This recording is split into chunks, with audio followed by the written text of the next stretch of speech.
अस्सलाम वालेकुम दोस्तों, जब हम क्रूज़ कंट्रोल वाली गाड़ी अक्सर हम यूज़ करते हैं तो क्रूज़ कंट्रोल को लाजमी यूज़ करते हैं। ख़ास तौर पे हाईवे पे जहाँ पे रश कम होता है या मोटरवे पे ख़ास तौर पे लोग यूज़ करते हैं। तो क्रूज़ कंट्रोल के जहाँ पे फ़ायदे हैं वहाँ पे कुछ नुकसानात भी होते हैं। ठीक है जी। अभी फ़ायदे तो सबको पता है, मैं आपको नुकसानात बता देता हूँ क्योंकि मैं पर्सनली क्रूज़ कंट्रोल को प्रेफर कम ही करता हूँ। ठीक है, अभी नुकसानात के ऊपर आ जाते हैं। नुकसानात क्या हैं कि जब आप क्रूज़ लगाते हैं, क्रूज़ कंट्रोल लगाते हैं, मिसाल के तौर पे आप मोटरवे पे सफ़र कर रहे हैं, 120 पे आपने क्रूज़ लगाया हुआ है। ठीक है, 120 पे क्रूज़ आपने लगाया हुआ है, आप जा रहे हैं बड़ा ईजीली, यानी दोनों पाँव आपने पीछे कर दिए हैं, गाड़ी 120 पे चल रही है। इसका सबसे बड़ा जो नुकसान है वो है लेज़ीनेस। आप लेज़ी हो जाते हैं, बिल्कुल लेज़ी हो जाते हैं। यानी कि जो कोई अगर डेंजरस सिचुएशन आपके सामने आ जाए तो आप उसको फिर टैकल नहीं कर पाते। क्रूज़ कंट्रोल का ये मेन नुकसान होता है।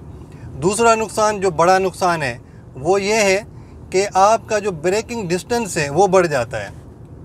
मिसाल के तौर पे कैसे, आप लेज़ी हैं, 120 पे जा रहे हैं, अचानक आपको ब्रेक लगाना पड़ता है, कोई हर्डल आ जाता है आपके सामने अचानक मोटरवे के ऊपर, तो फिर आप जब ब्रेक मारते हैं तो उसमें थोड़ी सी देर हो जाती है, यानी टाइम जो है ब्रेक लगाने का वो बढ़ जाता है। ये दो जो है वो मेन बड़े नुकसान हैं। जो तीसरा बड़ा नुकसान है वो सबसे बड़ा ख़तरनाक है, जो जिसकी वजह से मैं कोशिश करता हूँ कि इसको मैं प्रेफर ना करूँ, वो है जनाब टायर का बर्स्ट होना। चलते चलते आप जब 120 पे चल रहे हैं, अचानक आपका जो टायर है वो अगर बर्स्ट हो जाए, आप लेज़ी होते हैं, स्टीयरिंग की पकड़ भी आपकी इतनी कोई ख़ास नहीं होती है, ऐसे ही आप पकड़ के जा रहे होते हैं जिस तरह मैं अभी जा रहा हूँ। मैं तो अभी स्लो जा रहा हूँ 40-50 में। बहरहाल आप लेज़ी होते हैं, पाँव आपके इधर होते हैं। जब आपका टायर बर्स्ट होता है अचानक, तो आप क्या करते हैं, सबसे पहले आप, हर इंसान ज़ाहिर है फिर ब्रेक के ऊपर जाता है, ब्रेक लगाने की कोशिश करता है, क्योंकि क्रूज़ कंट्रोल टूटता ही तब है जब आप ब्रेक को प्रेस करते हैं या आप यहाँ से कैंसिल करते हैं। अभी जब टायर बर्स्ट हो जाए चलते चलते, तो उसकी एसओपी क्या है उसके ऊपर मैं कई वीडियोस बना चुका हूँ और मैं बता चुका हूँ। तो करना ये होता है कि आप रेस से पाँव बिल्कुल हटा दें, ब्रेक आपने बिल्कुल अप्लाई नहीं करनी और स्टीयरिंग को आपने मजबूती से पकड़ना है।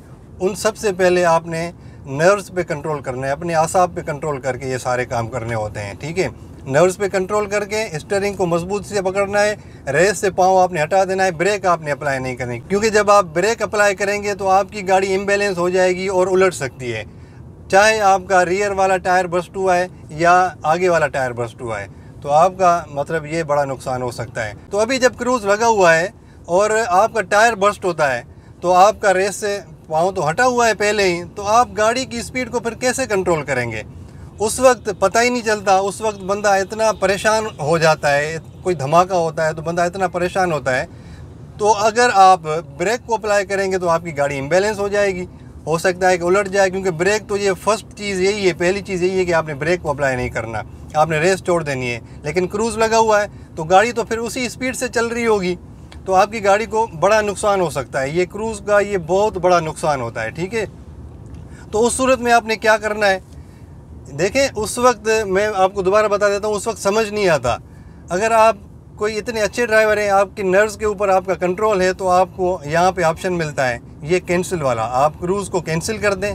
ठीक है, जब क्रूज़ को कैंसिल करेंगे तो आप रेस से पाँव तो आपका पहले ही हटा हुआ है, सिर्फ आपने मजबूती से इसको पकड़ना है और रेस तो आपने पहले ही छोड़ी हुई है। गाड़ी आपकी स्लो ऑटोमेटिक गाड़ी है, स्लो रुक जाएगी, यानी कि उसकी स्पीड कम होती जाएगी, ऑटोमेटिकली उसके गियर्स नीचे शिफ्ट होते जाएंगे। फिर आप अगर तो आप देखते हैं कि भाई आगे कोई चीज़ है, फिर आपने क्या करना है, स्टीयरिंग को मजबूती से पकड़ते हुए जेंटली ब्रेक को अप्लाई करना है। ये अगर आप तेज़ प्रेशर से ब्रेक को अप्लाई करेंगे तेज़, तो फिर उसमें आपकी गाड़ी यकीनन उलट जाएगी। तो अगर तो आपके सामने और कोई गाड़ी नहीं है जिससे आपने बचना है, तो फिर आपने क्रूज़ को कैंसिल करके उसके बाद गाड़ी को, ये पाँव आपने दोनों इधर हटा देने हैं, गाड़ी को आपने मजबूती से पकड़ना है स्टीयरिंग को, फिर आपकी गाड़ी ऑटोमेटिकली जब स्लो हो जाएगी तो फिर आप ब्रेक को अप्लाई कर दें, यानी जब स्लो हो जाएगी 20-30 के ऊपर आ जाएगी, तो उसके बाद ब्रेक को अप्लाई करने में कोई मसला नहीं है। लेकिन अगर क्रूज़ कंट्रोल लगा हुआ है, आपका नर्व्स के ऊपर कंट्रोल नहीं है, तो आप सबसे पहले क्या करेंगे, ब्रेक को अप्लाई करेंगे। जब ब्रेक को अप्लाई करेंगे तो आपको मज़ीद नुकसान होगा।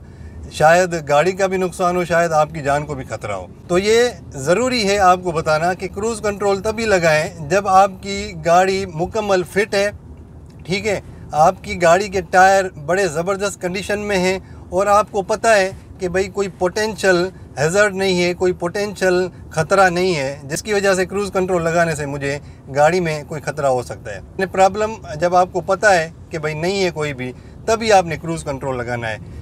क्योंकि क्रूज़ कंट्रोल अगर आपके पास है तो फिर उसका तो बंदा फ़ायदा ले, उसके बड़े फ़ायदे हैं मोटरवे के ऊपर, लेकिन उसका ये बहुत बड़ा नुकसान है।